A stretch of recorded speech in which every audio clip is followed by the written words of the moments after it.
So the vehicle that really interested me, really piqued my interest, is the inline 8 or straight 8 from Buick that was basically their bread and butter engine for about 50 years. And I did not know that Buick was the one that originally had the patent for the overhead valve design in 1904. And it was only because someone, I believe in Germany, developed a sketch for an overhead valve engine to be used on trains, but he could not produce a working model. Therefore, the US patent was not accepted. And it was actually a bicycle engineer who developed an overhead valve one cylinder engine that partnered with Buick. And they were the ones who actually developed the first inline 8 engines. And they were as small in the low 3-liter size all the way up to 5.6 liter. Now, this year, 1939, came with a 4.1 liter inline 8 as well as a 5.2. Now, just judging because the size goes pretty much all the way to the front, I'm guessing, and correct me if I'm wrong, this is the 5.2 liter, which produced 169 horsepower.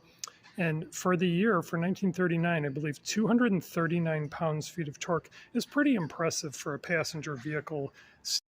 Ford had a lot of great inventions and innovations in their modern history, but probably the most important one is the modern assembly line that allowed the Model T to be built, and eventually the famous Ford Flathead, which allowed the engines to be built in 90 minutes as opposed to 13 hours.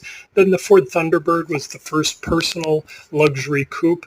The Mustang was the first pony car, and the evolution of all the V8 engines that Ford came out with. The Ford Thunderbird and the Ford Mustang are probably the two best examples of the evolution from the side valve engines to the pushrod engines and eventually to the modular single overhead cam engines. And then even the affordable Ford Pinto and the Ford Escort set sales records that even the Mustang had achieved. Then eventually the Thunderbird and the Mustang had to evolve with the newer CAFE standards. So they had to have more fuel efficient engines. And into the end of the 20th century and the 21st century, they switched to what's called the modular single overhead cam engines. But the Model T and the modern assembly line really set the tone for Ford as to constantly be evolving in this affordable technology.